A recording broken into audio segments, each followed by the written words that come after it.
Assalamualaikum warahmatullahi dan salam sejahtera kepada bangsa Walabiri sekalian. Untuk video kita pada kali ini, saya ingin memulakan dengan serangkap pantun. Kalaulah sendiri boleh memanjat, mengapakah hendak disuruh beruk? Kalaulah tidak ada apa yang bejat, mengapakah hendak disuruk-suruk? Kita intro dulu.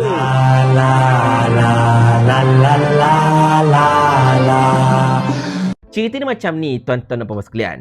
Kalau anda masih ingat, pada malam tadi, saya telah mengemukakan satu video podcast saya bersama-sama dengan Wabi Viral dan juga Abang Zam Yahya yang antara lain telah memetik perbincangan kami berkenaan dengan kemunculan Farhaj Wafa Salvador, iaitu mantan setiausaha politik kepada Datuk Seri Anwar Ibrahim ketika beliau menjadi pembangkang dahulu sebagai pemegang saham utama dalam Hi-Tech Padu Sdn Bhd, di mana Hi-Tech Padu ini sekadar untuk memanjangkan cerita merupakan syarikat yang telah memegang konsesi ataupun kontrak untuk menguruskan software memes untuk Immigration Malaysia, dan benda ini bukan projek yang kecil-kecil. Bilion-bilion jumlahnya, tuan-tuan dan puan-puan sekalian. Dan jumlah yang terlibat untuk acquisition saham oleh Farhaj Wafa tersebut dilaporkan berjumlah lebih kurang 30 juta ringgit Malaysia. Dan benda ini bukanlah satu benda yang rahsia, bukanlah satu benda OSA pun sebenarnya, sebab benda ini telah pun dilaporkan dekat bursa. Dan of course lah, bila dilaporkan kat bursa, benda ini akan dipick up oleh media-media tempatan, sebab benda ini adalah penting sebenarnya. Sebab benda ini adalah berkaitan dengan prospektus, berkaitan dengan saham dan macam-macam lagi. Dan benda ini sebenarnya, tuan-tuan sekalian, bukanlah satu perkara yang kita nak endorse sangat-sangat sebenarnya tau. Sebab nombor satunya, kita tak boleh macam nak berpersangka bulan-bulan Ramadan ini. Nombor duanya, kita tak naklah nanti tiba-tiba Radioka datang depan rumah. Dan nombor tiganya, mungkin inilah hasil daripada kejayaan Kongres Ekonomi Bumiputera yang telah dianjurkan oleh Perdana Menteri baru-baru ini, di mana dapat menghasilkan seorang usahawan Bumiputera yang sangat-sangat luar biasa, yang sebelumnya tidak ada apa-apa, merupakan seorang setiausaha politik yang biasa-biasa saja, bukan anak orang kaya-kaya dan sebagainya. Tiba-tiba dia ada duit sampai berpuluh-puluh juta sampai dapat beli saham utama dekat sebuah syarikat yang ada projek dengan kerajaan, yang ada tender dengan kerajaan. Dan Farhaj Wafa ini juga bukan setakat memegang saham majoriti dekat Hi-Tech Padu, beliau juga merupakan pengerusi 7-Eleven Malaysia dan juga memegang beberapa syarikat lain seperti FX Equity dan macam-macam lagi. Kiranya Farhaj Wafa ini memang sama ada dia pegang saham secara substansial ataupun merupakan pengarah syarikat ataupun ada terlibat dalam syarikat-syarikat tersebut secara asasnya. Jadi bolehlah kita katakan Farhaj Wafa ini merupakan tycoon dalam pembikinan ketika era Madani ini. Luar biasa, tuan-tuan dan sekalian. InsyaAllah kita tak dengki. Kita bangga anak Melayu ini berjaya macam Farhaj Wafa ni kan. Sebab kita kurang tahu orang-orang Melayu dan senarai orang-orang terkaya dekat Malaysia ini.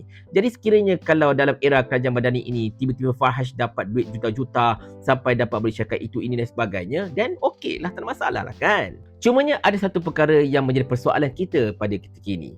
Mengapakah kerajaan kelihatannya seolah-olah hendak menutup cerita ini, hendak memastikan bahawa media-media tempatan negara kita ini, terutamanya media-media berbahasa Melayu, tidak melaporkan perkara ini? Apa yang hendak mereka sorok? Apa yang hendak mereka tutup sebenarnya? Semua ini bermula, tuan-tuan dan sekalian, dengan satu status dekat Facebook oleh Isham Jalil yang mempersoalkan mengapakah laporan berkenaan dengan acquisition saham oleh Farhaj Wafa ini telah dipadamkan oleh New Straits Times. Kemudian, pihak Ekonomi Rakyat, iaitu sebuah akaun dekat X, telah melaporkan mereka telah mendapat notis daripada SKMM untuk menurunkan kandungan tweet mereka yang menceritakan tentang Farhaj Wafa ini mendapat saham yang terbesar dalam Hi-Tech Padu. Di mana benda itu sangat-sangat pelik bagi mereka, sebab apa kesalahan sebenarnya yang telah dilakukan? Mereka melaporkan benda yang memang ada dekat filing bursa. Bukannya benda itu direka-reka ke, ataupun fata morgana ke, ataupun cucuk sana cucuk sini ke. Memang benda itu ada. Jadi pihak Ekonomi Rakyat pun macam pelik jugalah. Kenapa tiba-tiba SKMM mengeluarkan notis meminta agar kandungan mereka itu diturunkan atas alasan melanggar undang-undang negara? Sebab mereka, iaitu SKMM ini, terasa panas sebab gambar yang digunakan oleh Ekonomi Rakyat itu, iaitu gambar ketika si Farhaj ini sedang menyertai satu demonstrasi anjuran PKR dan sebagainya. Wallahu a'lam bisawab. Tetapi benda ini juga telah dibangkitkan oleh seorang pempengaruh di Facebook, iaitu Karul Azri, yang telah menyatakan benda ini sangat-sangat pelik sebab kelihatannya tidak ada satu pun media-media berbahasa Melayu yang pick up cerita ini. Kalau ada pun mungkin telah disekat ke ataupun telah dipadamkan ke dan sebagainya. Sebab ketika live pada malam tadi, Wabi Viral telah memberitahu Berita Harian terpaksa memadamkan hantaran tersebut, tak tahulah sebab apa kan. Tetapi sebelumnya ada, selepas itu tidak ada.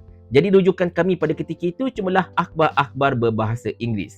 Benda ini mendatangkan kepelikan tuan-tuan sekalian. Macam saya katakan tadi, kerajaan seolah-olahnya hendak menutup cerita Fahash Wafa ini mendapat saham tertinggi dalam Hi-Tech Padu yang macam saya katakan merupakan syarikat yang telah mendapat konsesi dan tender untuk menguruskan memes bagi pihak Jabatan Imigresen Malaysia. Dan ini membalikkan kita kepada persoalan yang telah kita bangkitkan pada awal-awal video tadi.